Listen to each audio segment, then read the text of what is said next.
ህልም፣ ቅናት፣ መከዳትና የእግዚአብሔር ድብቅ እቅድ በአንድ ምዕራፍ። ተወዳጁ የዮሴፍ ታሪክ እዚህ ይጀምራል። ኦሪት ዘፍጥረት ምዕራፍ 37።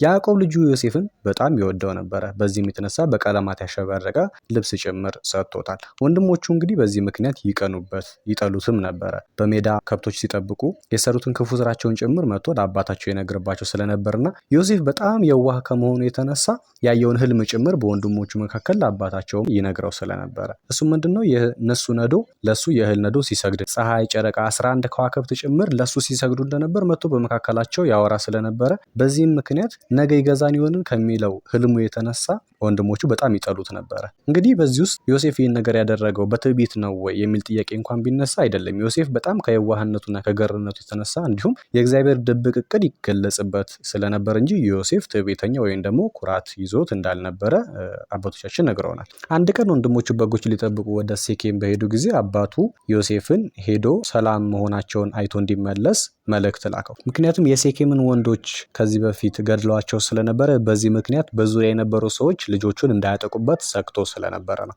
ነገር ግን ወንድሞቹ ገና ከሩቅ ዮሴፍን ሲያዩት ኑ እንግደለው ተባብለው በሱ ላይ ሴራ ማሴር ጀመሩ። ነገር ግን ዮሴፍ እንዳይገደል ሮቤል ሐሳብ አቀረበ። ምክንያቱም ሮቤል ከአባቱ ጋር ተጣልቶ ስለነበረ እንዲታረቅበት በድብቅ ወደ አባቱ ሊወስደው ፈልጎ ስለነበረ ነው። በዚህን ጊዜ ዮሴፍ ልብሱን ገፈው በጉድጓድ ውስጥ ጣሉት፣ ለመግደል ስላልተስማሙ። በመጨረሻም ይሁዳ ዮሴፍን ለእስማኤላውያን ወስደን ሸጦም የሚል ሐሳብ ስላቀረበ ዮሴፍን ወስደው ለነጋዴዎች በ20 ብር ሽጠውታል ማለት ነው። አባቱ የሰጠው በቀለማት ያሸበረቀ ልብሱንም በበግ ደም ነክረው ሄደው ለአባቱ ሰጡት። ዮሴፍን ወደኛ ልከኸው ነበርን ባሉት ጊዜ ዮሴፍን ልጄን አውሬ በልቶታል ብሎ አባቱ በጣም ለብዙ ቀን በለቅሶ ላይ ተቀምጦ አዝኗል ማለት ነው። በመጨረሻ እንግዲህ ዮሴፍ ወደ ግብጽ ተሽጦ የጲጥፋራ ቤት ውስጥ እንደገባ ይነግረንና ይህ ምዕራፍ ይጠቃለላል ማለት ነው።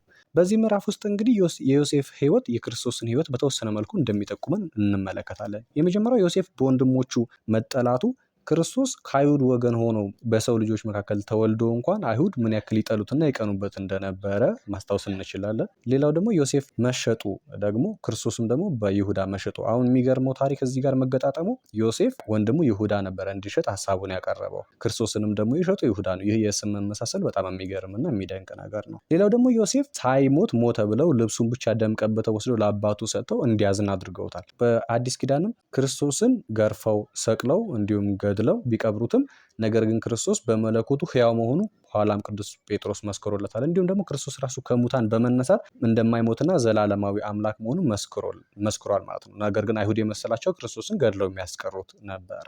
በዚህም ክርስቶስ የማይሞት አምላክ ሆኖ ሳለ ግን እነሱ ገድለነዋል፣ ቀብረነዋል ብለው ማሰባቸውን በዚህ ታሪክ ውስጥ እንማራለን። ታዲያ በዚህ ምዕራፍ ውስጥ ጠቅላላ የምንማረው ነገር ምንድነው ስንል ቅናት ራስንም ቤተሰብንም ምን ያህል እንደሚያጠፋና እንዲሁም ደግሞ እግዚአብሔር በክፉ ነገሮች ውስጥ እንኳን የራሱን መልካም እቅድ ማውጣት እንደሚችልና ክፉ ነገሮችን ወደ መልካም መቀየር እንደሚችል እንማራለን ማለት ነው።